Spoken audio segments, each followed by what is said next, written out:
This show is sponsored by BetterHelp Therapy Online. Get unstuck with BetterHelp. Learn more and save 10% off your first month with BetterHelp.com/EDH. That's BetterHelp, HELP.com/EDH.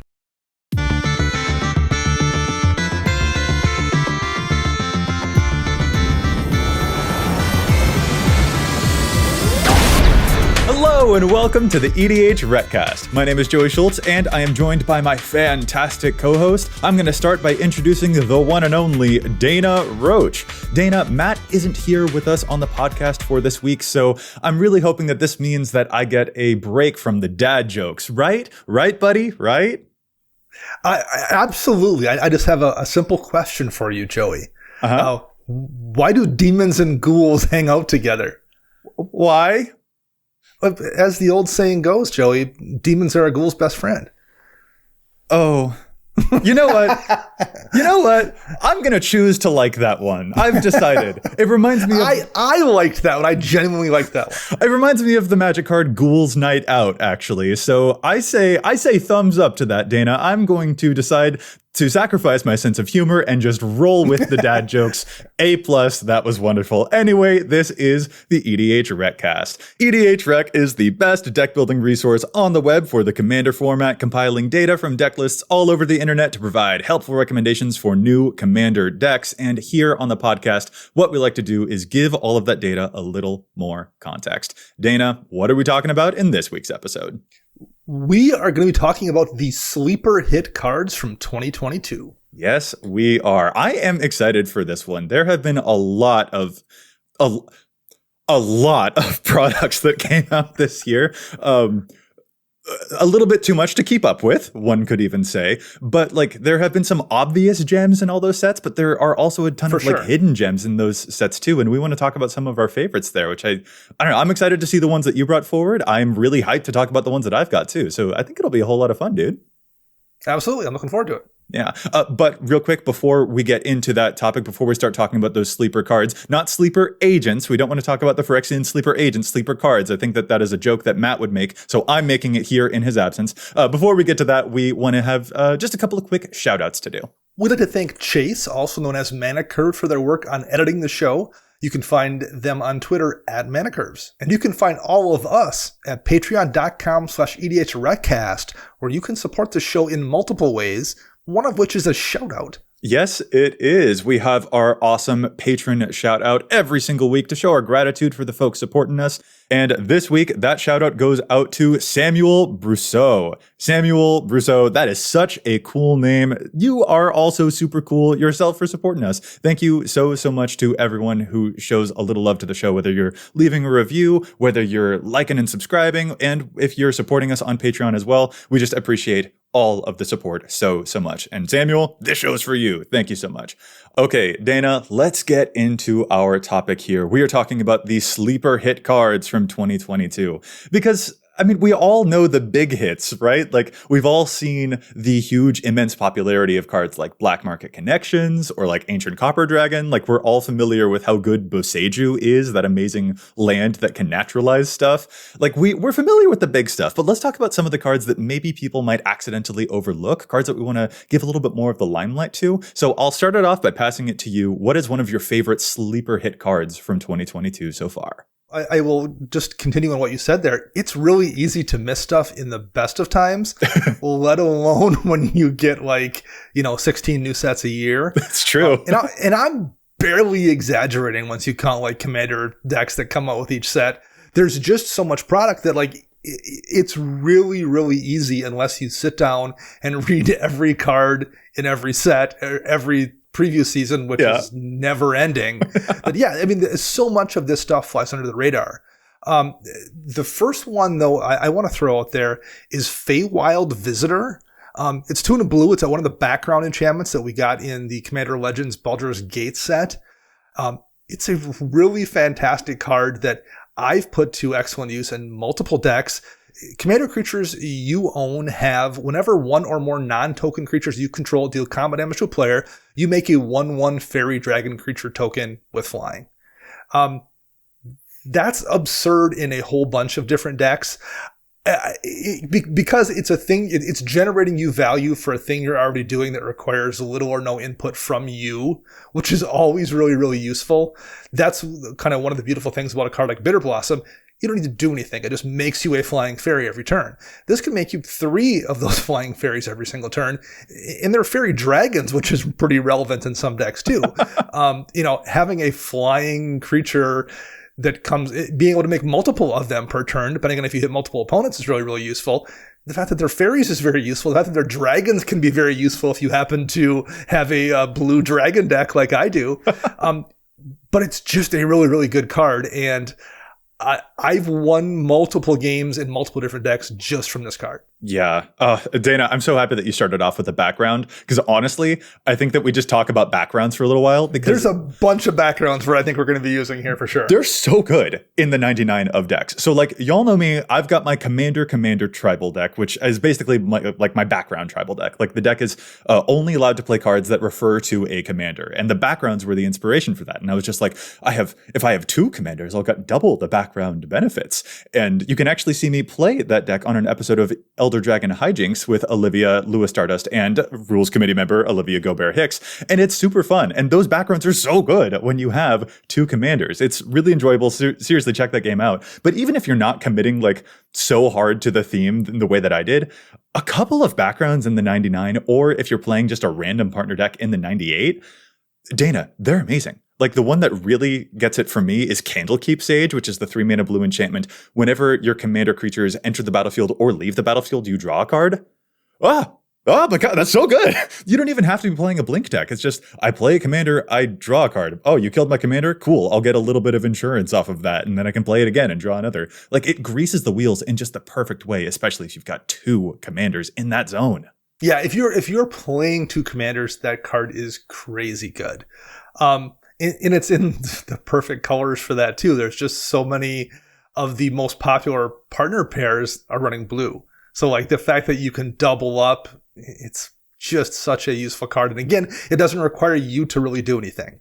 You're just doing the thing you are already doing, and it's going to generate you value, and that always feels good. Yes, yeah. There are seriously so many that we could talk about, and a whole lot of these backgrounds, like most of them are just showing up as like in the command zone with certain partners, like Folk Hero and Barakos Party Leader, for example, is one of the most popular pairs. Or cards like Passionate Archaeologist, the background that has your commanders deal damage to stuff when you cast from exile. Like that's well known for all those Prosper decks and Faldorn decks that are casting tons of stuff from exile. But like the numbers kind of fall off after that. Like Master Chef only shows up in about like 5,000 decks so far. And that's the one that gives your commanders the ability to put +1 counters everywhere. Or, Inspiring Leader is another one that gives your commanders like a buff on all of your tokens. And if you have 2 commanders, that's +4 to all your tokens. Like, I don't know. Do you have other favorite backgrounds? I'm sure you do. Like, we could seriously just talk about the backgrounds for the rest of this. Haunted One is one of my favorite ones. Commander creatures you own have, whenever this creature becomes tapped, it and other creatures you control that share a creature type with it get +2/+0 and gain Undying. The Undying part, at least for me, has been relatively irrelevant. +2/+0 in decks that go wide. In particular, I've seen this do a crazy amount of work in a fairy list, where it's always actually been kind of difficult in Fairy Tribal, if you're not playing combo, to deal enough combat damage to kill somebody. There's Gravitational Shift, which is great in those kind of decks. Favorable Winds buffs creatures up as well. Those are nice. But having one more way to like play a thing and turn those, 5 fairies you had that were going to swing and hit somebody for 7 damage, turning that into 20 some damage, like that's the difference between killing somebody and not killing somebody. Yeah. And you have the added advantage of, if somebody happens to board wipe or something, well, hey, they've got Undying to perhaps come back. In a fairy deck, that's less useful than, maybe if you're playing a dragon deck or something. But if you're playing a dragon deck, maybe the +2/+0 seems less relevant. Maybe the Undying is much more relevant in that kind of deck where like those big powerful dragons, you want to have as many options as you have to have them not go away. So like there's a whole bunch of tribal decks where Haunted One does a ton of work, I think. Oh, Dana, my favorite synergy with Haunted One, I just put this one into my Wilhelt the Rot Cleaver deck, because Wilhelt, zombie tribal. All right, here's a zombie tribal pump card. Maybe we'll see how it works, because I can attack with my commander, give my zombies a nice pump. I mean, there are a lot of zombies that offer a lot of pumps, so maybe, is this excessive? I don't know. I'll try it out. As soon as I played it in the first game, I was like, oh, I'm in love with this because the Undying is so relevant there because it gives your creatures Undying until the end of the turn. And at the end of the turn, Wilhelt snacks on a zombie, sacrifices a zombie to draw a card. And then that zombie, if it has Undying, will just come right back. So we get just like free extra tokens off of Wilhelt, free card draw off of that. Like, I like backgrounds and I love Haunted One so much. This is such a good pick and it's only showing up in like 4,800 decks right now. Oh, it's so good. Like, what if a card made Grey Merchant of Asphodel even better? And like, there's so many of those situations where it just makes already effective decks even better, or it helps ones that were like a little bit struggling just turn that corner slightly. Nice. Yeah, absolutely. As long as we're talking about some Baldur's Gate cards, I'll actually go for another sleeper hit card from that set for me, which is the card Inspired Tinkering. Dana, I feel like you might be familiar with this one because it does some treasure stuff that I think your jury deck might really, really be into. Inspired Tinkering is a 5-mana red sorcery and uncommon from the Baldur's Gate set that says exile the top 3 cards of your library until the end of your next turn. You may play those cards and you create 3 treasure tokens. This is just so solid. Like you get mana and card advantage off of this card here. And if you're doing token doubling or any artifact shenanigans, this card just greases so many wheels. I love this thing. It's a wonderful role filler. I mean, 3 impulse draw triggers until next turn for 5 mana isn't terrible anyway. Right. I mean, red, like there's better things, but like that's not unplayable. And the fact that you immediately refund if you want to and if you need to 3 of the 5 mana you spend, let alone whatever like weird treasure synergy you may or may not have in that deck. Such a good card. When I read this, I was like, I read the text on it multiple times. I'm like, certainly I'm missing something. This there has to be some other downside here, and there is not. That is a fantastic card. Yeah. Oh, definitely a favorite. And am I right in thinking that you put it into that jury treasure deck? Absolutely. Yeah. Absolutely. Okay. Straight jammed it in there. Yeah, for sure. Yeah. This one's on my radar for nearly any red deck that I build. This one's it's really, really spicy. Okay. I want to move on, but I feel like we still have other Baldur's Gate cards to talk about. Like, am I? There's plenty of cool stuff in Baldur's Gate. Absolutely. One of the cards that I liked most out of that set, and I've posted on Twitter about it, Candlekeep Inspiration. Yeah. Again, it was one of those cards. Instead of me being shocked by how powerful it was one where it didn't register right away. 5 mana is a lot, and at sorcery speed, that's not ideal. Until the end of turn, creatures you control have base power and toughness XX, where X is the number of cards you own in exile and in your graveyard, and that are on an adventure. So nobody can like deal with that by exiling your graveyard for one. And if you are playing something with Delve or whatever, and usually you have to have that push and pull with Delve. Okay, I have to exile stuff from my graveyard, and then it's no longer there to recur or do whatever. So that, you have to decide whether or not that's worth it. Candlekeep Inspiration does not care. Those cards are exiled. They are just buffing your creatures. And maybe that's not useful to you if you're playing, Sphinx Tribal, or you've got just a deck filled with giant beaters. You don't maybe want to turn your 6/6 into a 5/5 or whatever. But if you are playing, a fairy deck like we talked about earlier, or I run it in my Talran Sky Summoner deck. I think the last time I cast it, it turned those 2/2 drakes into 8/8s. And I think that's the smallest they've ever been. I don't think I've ever cast it. That was the most recent time. And I don't think I've ever cast it in that deck where it didn't make them larger than that.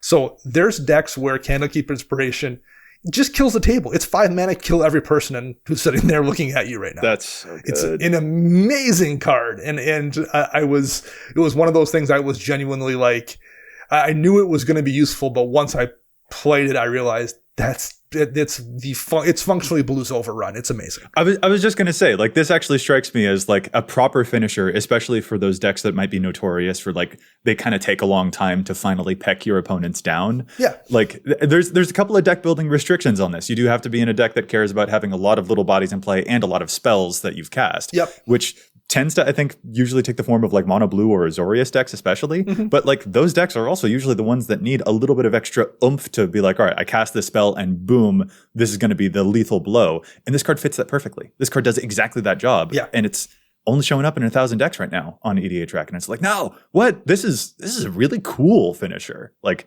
getting blown out by this card feels neat. Yeah, and like you said, like you don't necessarily need to be playing a Spellslinger kind of deck.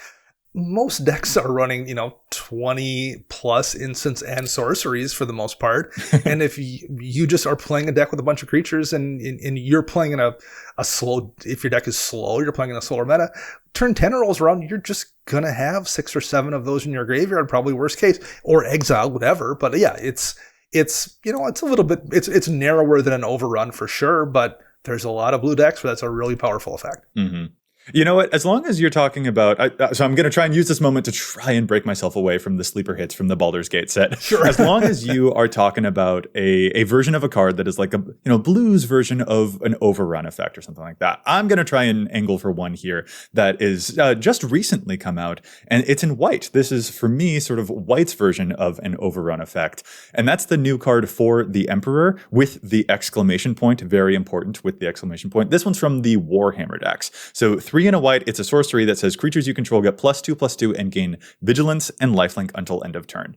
Now, this is a very new card. At the time that we're recording, it's only showing up in 207 decks, but also like the Warhammer decks themselves are new. The reason that I think this might qualify as a sleeper hit is because a lot of the discussion I've seen online has been like advice for people to take this out of the precon tokens deck that it came in, and that's not advice that I agree with. I think this card's super rad, and I just got one from my Thalisse tokens deck, because when you have a bunch of 1/1s that you want to be kind of lethal, but you also want to keep your defenses up, and you also want your life total to go up, this card's awesome. This card is so good. Turn all of your little 1/1s into 3/3s that also give you life and can still block next turn.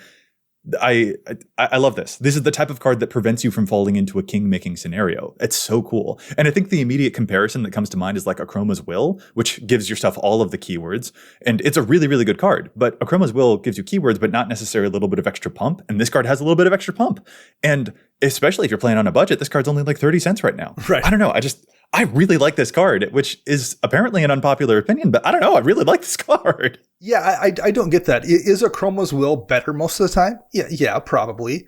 Craterhoof Behemoth's better than Overwhelming Stampede most of the time, and it doesn't mean no one runs Overwhelming Stampede. Right. They run that and Craterhoof and Overrun and 4K, no Los Dos. Yeah. half a dozen of those things. Right, Triumph of the Hordes and whatever. Like, there's a whole bunch of those effects that people run in those decks.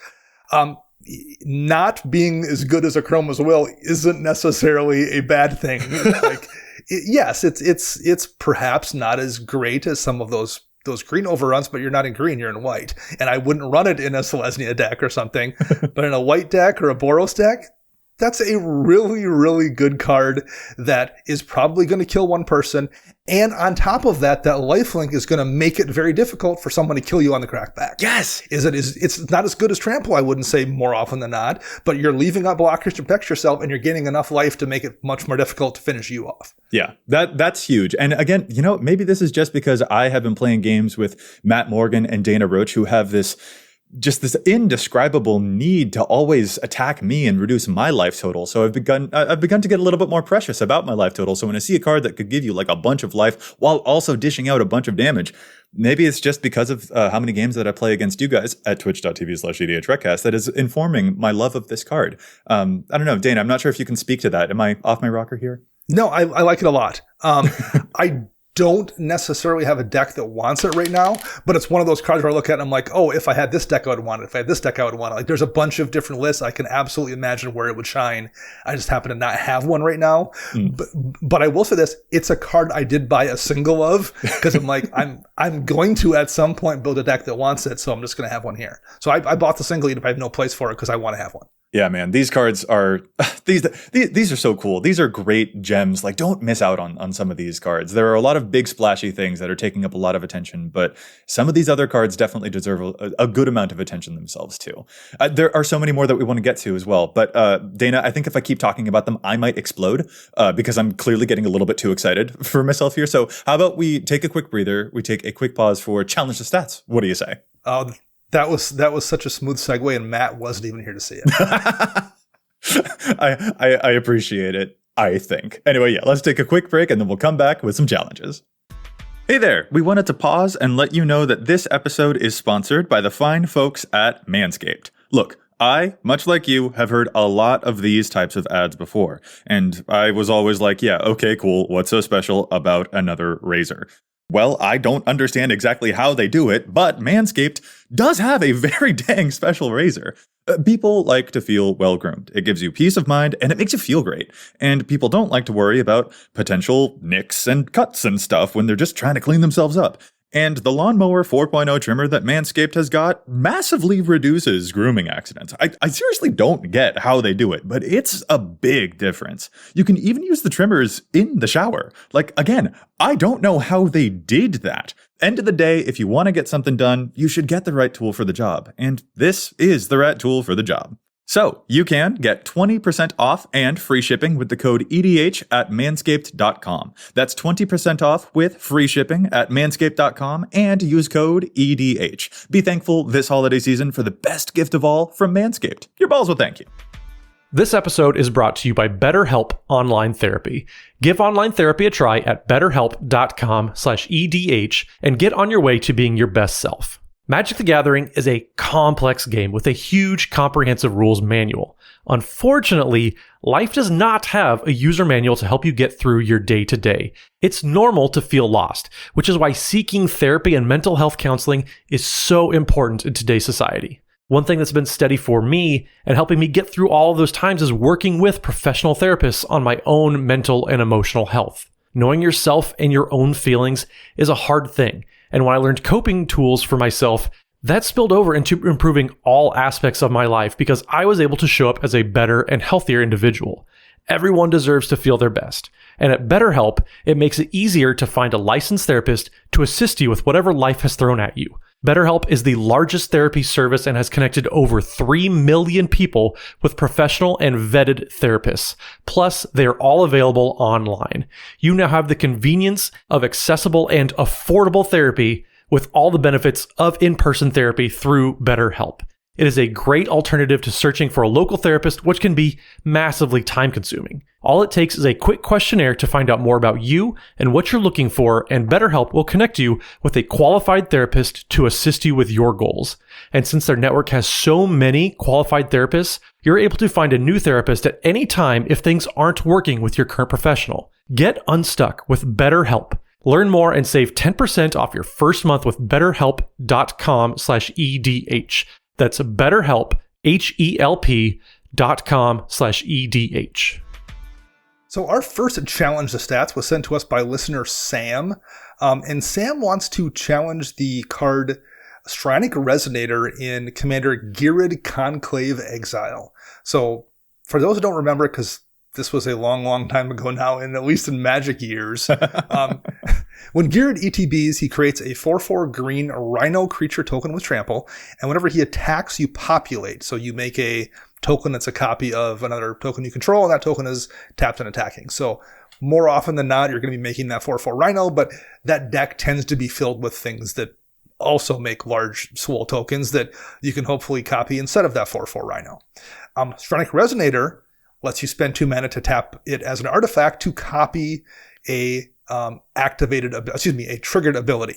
So in this case, when the populate trigger happens, you can copy it with the Resonator and make a second 4/4 Rhino. That's really not probably what you're going to be doing though, because that deck is filled with creatures that also tend to have abilities that make large tokens. Stranic Resonator is just really good in general in any commander that has that triggered ability. And this case, you're playing it in a deck that where the commander has that, in addition to it being filled with cards that also have triggered abilities. So there's just almost always going to be a target for it. Resonator is just a great card in general. This is a deck where it probably is even better than it usually is, and it's only in 3% of decks right now. So I think that's a good call, Sam. Resonator should be in more Jira decks for sure. Wow, I'm looking through a couple of those triggered abilities that are in this deck, and there's stuff like Quartzwood Crasher and Giant Adaphage, and those. Adaphage was the one jumped out at me. I was like, that feels like a pretty good thing to copy. Yeah, that's a feels good moment for the pilot, but that's a feels bad moment for yes. Let me do the math here. Literally everyone else. Yes. All right. Yeah. Cool. I'll move now on to my challenge here. And I mentioned my boy, Sir Will Helt the Rock Cleaver earlier. And I'm going to do a tricky challenge here on a card that I think is overplayed in that Will Helt deck. Endless Ranks of the Dead. Buddy, let's talk. You're currently showing up in 68% of the nearly 10,000 Wilhelt decks out there, which means that you're showing up in a lot of decks. It's a lot. In Endless Ranks of the Dead, you have some beautiful art by one of my favorite Magic artists, Ryan Yi. Like it's absolutely, it's gorgeous, it's evocative. But your ability here, at the beginning of your upkeep, create X 2/2 black zombie creature tokens, where X is half the number of zombies you control, rounded down. So that sounds nice, but in practice, you leave me wanting more, wanting a lot more. Like, I don't know. I'm going to drop the bit now. I'm sorry. I've not found this card to be successful in my zombie deck at all. It is a beautiful piece of art, and that is certainly reason enough to run it. But in my experience, this card, I mean, if you only have one zombie in play, it doesn't make you anything. If you have nothing in play, it doesn't make you anything. And those are very feels bad moments, especially when you know the type of value that these zombies could be churning out a lot more consistently. Like a zombie creator that I tend to run instead is like Newsgraph Mob, for instance, which can create a ton of zombie bodies at a much faster rate.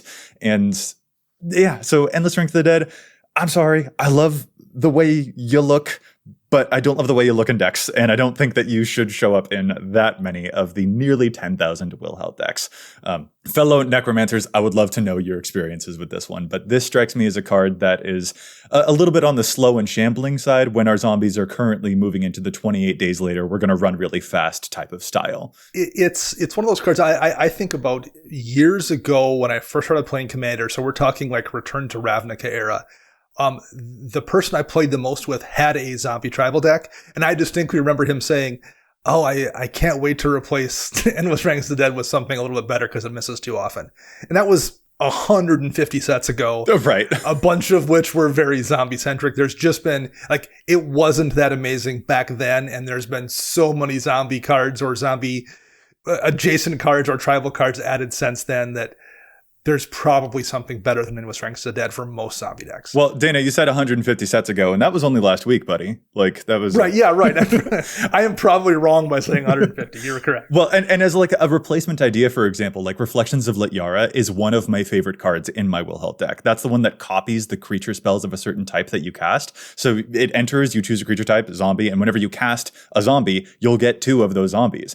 Like, that adds up, and it's doubling your lords, it's doubling the zombies that have like death triggers or death effects. It even gives you an additional copy of Wilhelt, so Wilhelt will see another legendary Wilhelt, and that Wilhelt will have to go away, but then you get a decayed zombie right away from it, which you can eat to draw cards.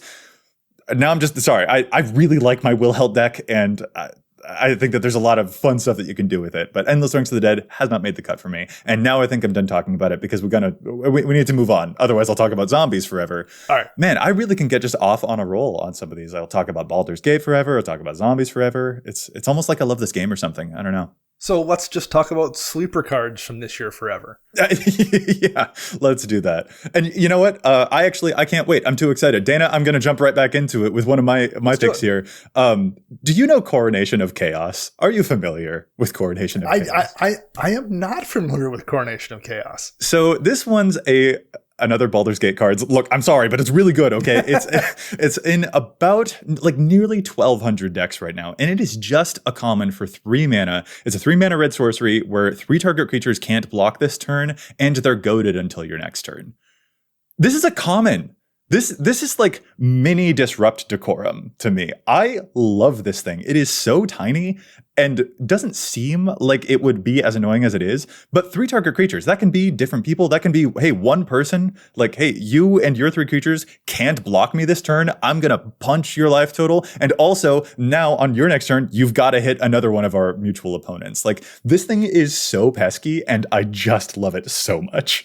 Yeah, I had forgot about this card. I had to go look it up briefly here to read it. I'm like, oh, I remember, because I've had this card used against me at least once. It's also one of those cards where you can lean really heavily into what you want to do. Do I just want to basically make my stuff unblockable by making this person's 3 creatures unable to block this turn? And then I don't care if they're goaded, I'm going to kill them because I'm punching through. Like, that's a really useful thing to do. Or are you in a situation where you're like, I don't care if the stuff can't block. I just wanted these 3 things to either have to swing at somebody else or just be tapped, or, you know, that person's weak commander, I want them to be forced to attack into somebody so it gets blocked and gets killed, whatever.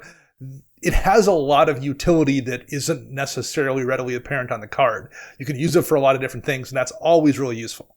Yeah, especially the thing for me is that it's a goad card that doesn't fall off into being completely useless when it's down to a one-on-one. Mm-hmm. Yeah. That's really big for a goad deck. Like I've got my Karazakar goad deck, which is why I took an interest in this card to begin with. And I loved it even at the very end of the game where I'm down to one person, where a Disrupt Decorum goading all of their creatures against just a single opponent doesn't feel as great. I mean, it's still an amazing card. I'm certainly playing it in that deck because when you have multiple opponents, oh man, it's glorious. It's the biggest safety blanket in the world. But this is a card that I do prefer to see when I'm down to that one-on-one, because now I'm like, all right, sweet, your three best things can't block my 5/5 and my 6/6 and my 4/4, and that might be enough to actually push through the lethal thing. So it's such a diverse card. Not even when you cast it, it's diverse. It's also diverse at different points in the game, and that is just chef's kiss for me. Absolutely love this thing, and it's just a common. Love it. Yeah. Well, like I have an uncommon, I guess, that is fits a similar role. One of the things you liked about that card was how it was never dead, even when you were at the end of the game when you only had one opponent. That's what I like about Twinferno. Twinferno is an instant speed spell.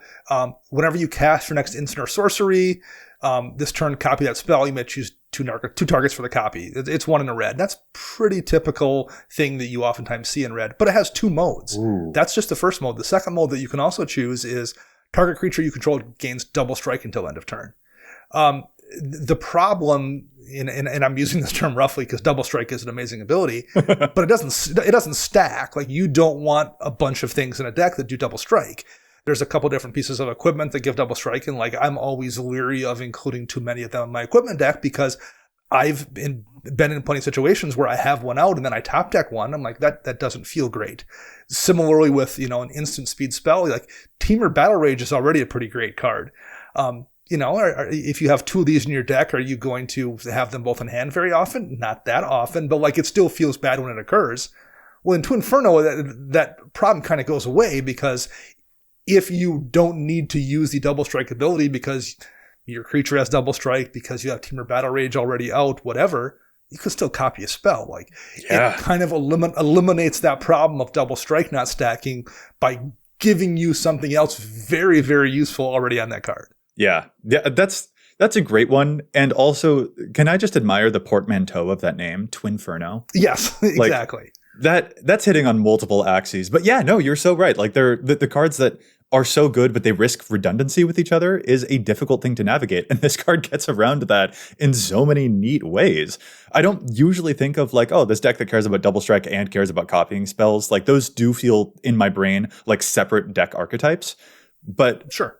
But they're not necessarily. And that's a thing that I need to be. I'm just like, wait a second, that isn't necessarily true. And I'm glad to have this extra thing. Like I would, if these cards didn't have one of those other abilities, like 2 mana to give a double strike to a thing, that is actually still the thing that we've seen have a lot of success in this format. And 2 mana to copy a thing. Yeah, right. Yeah, we've seen that single effect having a lot of success in this format. So when you squish them together like this, you get a really impressive red uncommon.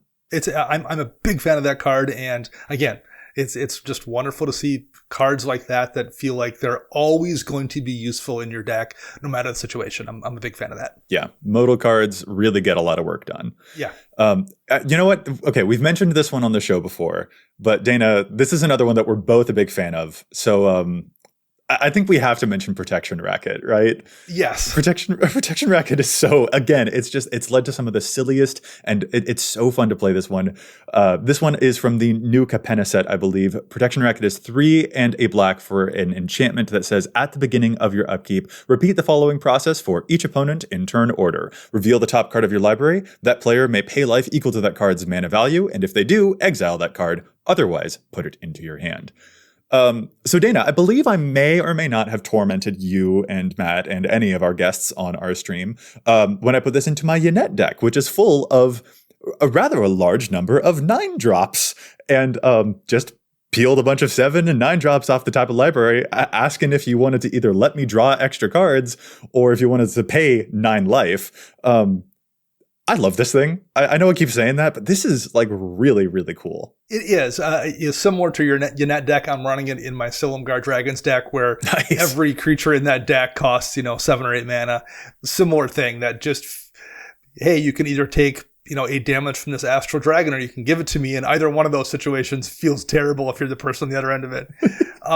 It's also an interesting card that I feel like it gets better the more casual your deck is, for the most part. It's not 100% true, but like the more battle cruisery and the more like high CMC stuff you have in your deck, the better it gets. It's probably pretty useless if you're playing, a deck with the average CMC like 1.8. Like CEDH doesn't want anything to do with this kind of card in general, but like they definitely don't with one where everyone's just going to every turn take the 1 damage or something. But in a relatively casual meta, this not only is very effective, it is a fun card too. Like it makes for good stories, and that's always a great thing to say about a card. Yes, yeah. And there are a lot of decks that just like kind of naturally encourage playing a lot of high mana cards. Like Henzi Toolbox Torre, for example, also is like it wants you to play a bunch of big creatures to get the blitz reduction off of Henzi's effect. But when you're just ripping them off the top of the deck, it's like, here, either take damage to make it so I don't get the creature, or let me have the creature, at which point I'm going to deal a bunch of damage to you with said creature. When we talked about it before, I think I said that it's the type of card that rewards you for being a little bit foolish with your decks, which is just a section of gameplay that I absolutely love just to death. So that's one that I think I had to point out here as a sleeper card that works in some really fun contexts. In itself balances a little bit too in that regard, because like you're never going to get a land. No one's ever going to let you get your land drop for the turn off that. Whereas, there are situations where I've definitely had, say, a Phyrexian Arena in hand on my opening draw, or a Sylvan Library, and like normally I would have maybe not kept that hand, but you look down and you're like, oh, I can drop this on turn 2 with a Sylvan Library, turn 3 with a Phyrexian Arena or a Rhystic Study, and I will get my 4th land drop, probably. Like, odds are really high that will help me get there. This doesn't do that, right? Like no one's going to let you take that land after you drop it on turn 4. There's going to make you exile it. So there is some kind of hidden controls built into it too, which I like. That's good. I think that's a positive thing, that cards aren't just super strong every time. I think it's a powerful card that has kind of some speed bumps built in, and that's a great little bit of design for sure. Yes. Yeah. And I especially love that the last time I played this one against you, you paid for the life for everything I flipped off the top of the deck every single time, no matter how much the mana value was. So you paid like 9 life and then another 5 life. Don't negotiate with terrorists. And that's exactly what you did. Yeah. Like this. I did. Yeah. And like, look, we remember a fun experience from a game as a result of this card. Yeah. That's optimal. That's exactly what I want cards to do. For sure. But while we were talking about this one, you mentioned in your Dragon deck just a moment ago, Dana, I believe you said the words Astral Dragon. I did. Yes. Yes, indeed. You want to talk to me more about that one? Because, woo! Astral Dragon, again, is an example of a card that's just fun. So yes, it's 8 mana, which is maybe not a lot of fun. The fun is in what the card does. It has an ability called Project Image. So when Astral Dragon enters the battlefield, you create 2 tokens that are copies of target non-creature permanent, except they're 3/3 dragon creatures in addition to their other types, and they have flying. So, I mean, okay, worst case, you make a couple of 3/3 Soul Ring dragons, I guess. Or you make a couple of like 3/3 Rhystic Study dragons, or like there's a bunch. The things you will make copies of in this when you successfully cast an Astral Dragon is ridiculous. Like there's just so many dumb things that can happen. And every time I've seen it cast, that's been what it is. It's been something absurd. Oh yeah, these are my Smothering Tithe dragons. Yeah, right, exactly. Yeah. These over here, these are my Parallel Lives dragons. Get ready to see a whole lot more of them. It's bonkers. I think that this card might be pushing the definition of sleeper hit, because Dana, it is the most popular card that we've talked about so far. It's showing up in 6,600 decks so far. Yeah. 2% of decks that are eligible to play it. So we need to watch out for that. But yeah, I feel like this qualifies. This is it's just so dang fun. And I think a lot of the attention in that set went to some of the bigger, more obvious dragons like Miram and all of the stuff that the ancient Copper Dragon was doing in that set. But Astral Dragon has produced some absolutely wacky game states that are... It's just cool. And again, this is another one of those cards that, like, if you're playing a Blink deck, for instance, again, sometimes a Blink deck might struggle to close a game out. Well, the fact that this makes tokens that are also creatures that fly is going to help you close that game down. Like, they are more vulnerable. You're not making copies of an enchantment, copies of an artifact that are difficult to remove, whereas creatures are a little bit easier to remove. So, like, that seems like a downside at first, but it actually helps you win. It helps you deal more damage. This thing comes in with 10 total power. Right. For 8 mana. And you get a bunch of extra bonus effects for whatever Mats Mirari's Wake was doing over there. And you get two of them. Right. Like, that's 10 evasive power for 8 mana, particularly in like not green, is a pretty decent rate of exchange. Yeah. Let alone whatever added gas you're gonna add onto that because of the silly thing you copied. Yeah, listen, if you're playing super competitively, this card isn't for you. It's not going to do you any good in your deck. You don't have 8 mana to play this kind of 4/4 creature. That's not usually how those decks work. And if you're going to be reanimating stuff, there's far more impactful things probably to reanimate than this. Yeah, probably. If you're treating stuff in. But like, there's a lot of people that aren't playing at that. If you're playing at that kind of battlecruiser power level, this is an amazing card and it's effective. It's fun. It creates stories. Absolutely. Perfect choice. Yeah. That's a fun one. I'm glad that I'm glad you mentioned that just offhandedly in talking about dragons and protection rackets and stuff like that. I'm glad that one came up because that one's near and dear for sure. So we talked about that card there. That's a little bit absurd. That's a luxurious, right? If you're casting an 8-mana dragon, you're playing in a specific kind of deck where like you're able to do those kind of things, and that's not something every deck can do. Roadside Reliquary, on the other hand, is a land from Kamigawa Neon Dynasty. Taps for colorless mana. It doesn't come into play tapped, so there's not a lot of downside to it other than, it only makes colorless mana. And you can spend 2 mana to sacrifice it and draw a card if you control an artifact, and draw a card if you control an enchantment. So that if you control one of each, you draw 2 cards. When I first saw this spoiled initially, I didn't think much of it. We already had Cryptic Caves that for 1 mana let you draw 1 card, basically no matter what. You have to have 5 lands in play, but like by the time you're sacrificing lands to draw cards, you have 5 lands in play for the most part. That's really not a big deal.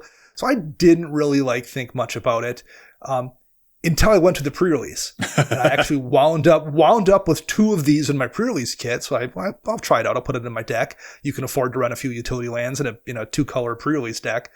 And I got it out very regularly. And every time I was like, oh, I have an artifact and enchantment in play. I'm drawing 2 cards. That was really, really powerful. Because you don't tend to not have a ton of draw in a pre-release environment. So I'm like, that was super effective in a way that I didn't think it would be. I might as well try it in Commander because I obviously got a couple of them in the pre-release kit. So I put them in decks. I'm like, well, I'll give it a go. Cryptic Case wasn't impressive, but let's see how this works. It turns out that losing a land to draw a card in Commander doesn't feel that amazing, but losing a land to draw 2 cards feels way, way better. And that's not the kind of thing that registered with me until I was in a position to do it. And, I play this and I don't crack it every time, but I've cracked it a bunch of times. And every time it's changed the speed in which I was playing, or I'm not sure how you word that, but in that position where you have 2 cards in hand and you're feeling like you're out of choices, and now you have 4 cards in hand and you have a lot more options. It just really feels like it changes the velocity of what you're doing in a way that drawing a single card off Cryptic Caves didn't. Velocity is such a good word for that. So I'm running this, and I've looked at my decks. If I have 2 enchantments in the deck, well, then it's always going to be a Cryptic Caves, and I'm not running it for the most part. But a lot of my decks have 8 or 10 enchantments and 8 or 10 artifacts, and it's really easy to draw 2 cards off it. I've been thrilled to see this almost every time I've put it in a deck, and I think it is a real sleeper card that it's not a bomb, it's not game-changing, it's just a really nice piece of tech to make life easier if you're playing Commander. And that's an important thing to note about the definition of sleeper hit cards as well, right? This one also is kind of a card that can go under the radar even when it's on the battlefield.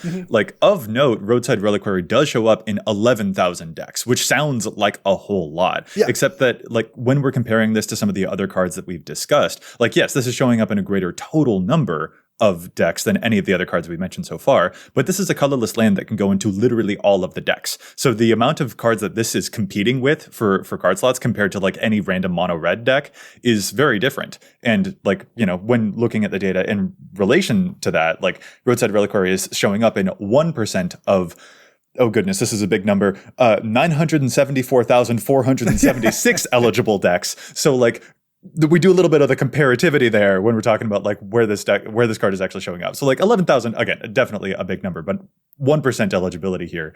And it also like is a sleeper even when it's on the battlefield, because I don't realize how much weight this card is going to pull when you're using it. And it's, as a simple utility land, really easy to just kind of overlook in a random set.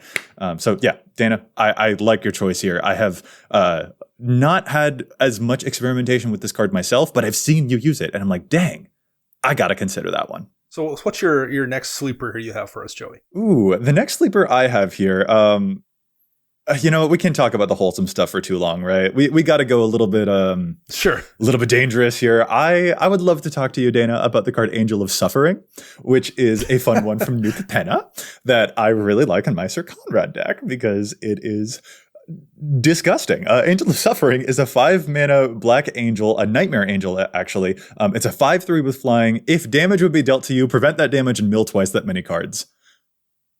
Holy yes. This is, are you kidding? Someone tries to like attack me with stuff or deal damage with a spell, and this thing is sitting here like, nope. But what if instead you filled my graveyard and my Conrad boy over there was like, hey, thanks for helping. You're going to take damage now instead. What a beautiful, wonderful, amazing fellow. I'm in love. I'm in love. This is everything that I want from a deck. And there are certain synergies that you can pull off too. There are cards like, I think it's, Midnight Reaper is the name of the card that like damages you and draws you cards whenever your creatures die. Well, that's damage. And Angel of Suffering is like, what if instead of, you know, taking the damage to draw those cards, you milled and you got your graveyard strategy even further online. This is an insidiously beautiful card. And the fact that it's also a nightmare, in addition to being an angel, it's got tribal synergies. I am personally surprised that this only shows up in 3,700 of the decks that are eligible to play it. This is, this one's spicy and mean and lovely. This is one of those cards, like, it's the definition of don't threaten me with a good time. Yeah. mill twice as many cards. That's not really actually a downside in a lot of decks. Like, yeah, if you're going to hit me, I guess I won't take damage and I'll mill. What a terrible combination of things that will happen to my Reanimator deck. How unfortunate. Oh, yeah. Call the ambulance, but not for me. Right, exactly. Yeah.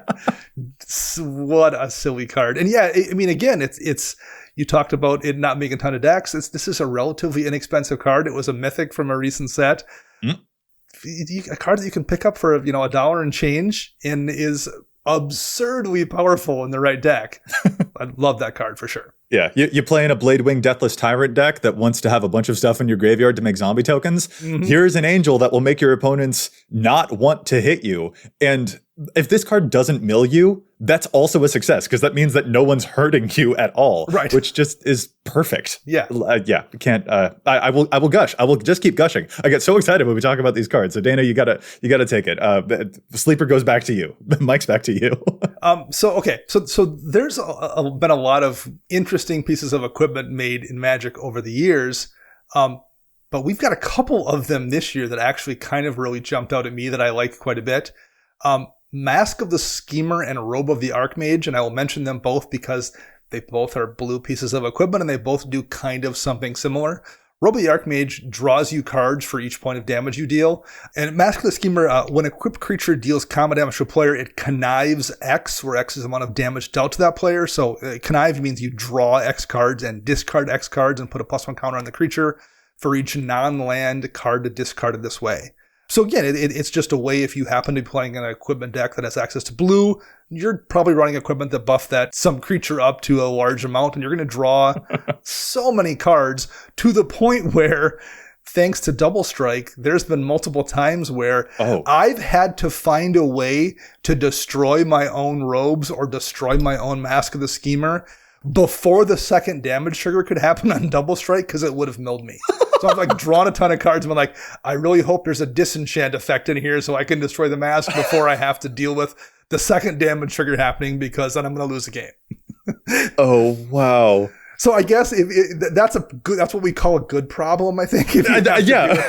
You're probably in an okay position if you've drawn that many cards. And I've had that happen more than one time, including, I think, a couple times at events this year. So people that I was playing with, they had to witness me trying to destroy my own mask to not lose a game. That's so funny. That one is a call an ambulance, but actually, wait, no, it might need to be for me. Exactly. Yeah. Yeah. That is an extremely good problem to have. Like, I love the Robe of the Archmagi because especially it lets you draw a bunch of cards when you deal combat damage to a player with the equipped creature, but it also equips shamans, warlocks, and wizards for a significantly reduced cost. Yes. And there are a lot of incidental shamans and warlocks and wizards out there. This is like really cool. If you're playing changeling stuff, that could be neat, but if you're also just playing a random Adelies deck, that could be great.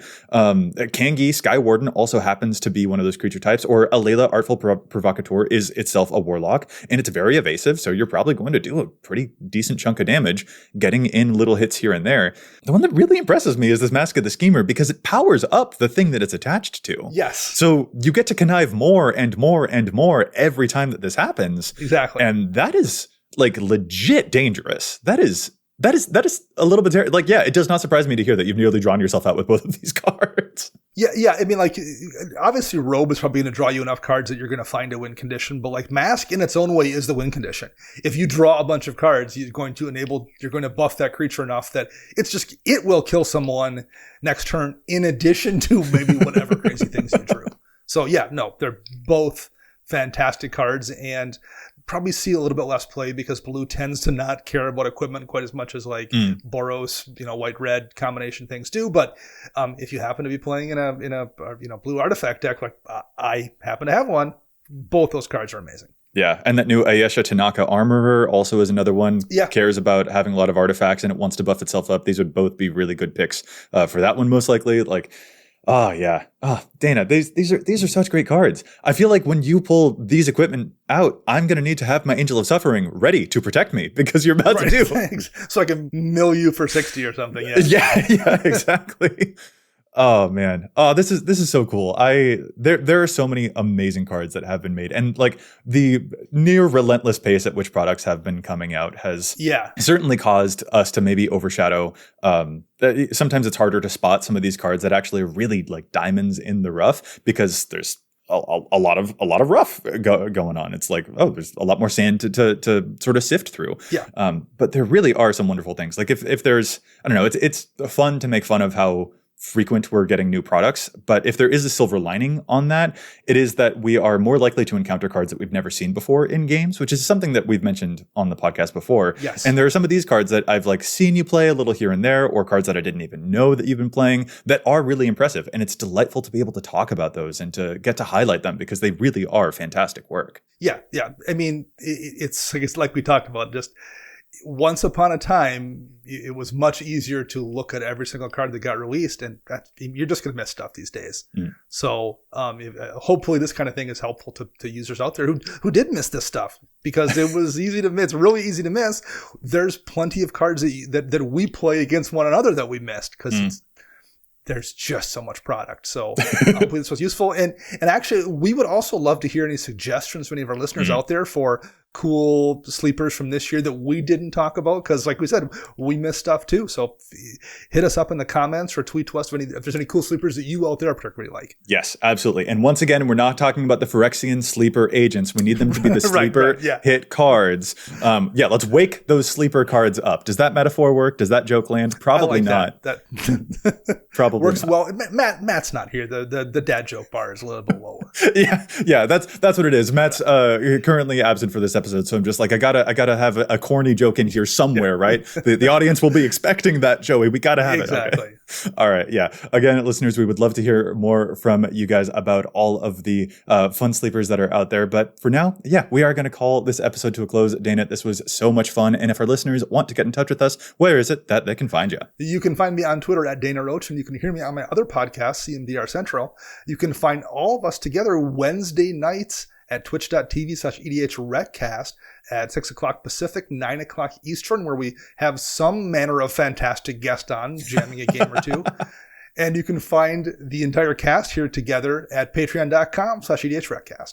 And I'm Joey Schultz. You can find me at Joseph M. Schultz on Twitter, and you can find the cast at EDHRECast on Facebook and on Twitter. Plus, if you've got a question for us, you can contact us at EDHRECast@gmail.com. Our thanks go out once again to Chase for assisting me with the post-production of the show. You can find them online at Mana Curves. And listeners, we'll be back at you next week with more data and insights. But until then, remember, EDH Wreck Your Deck before you wreck your deck.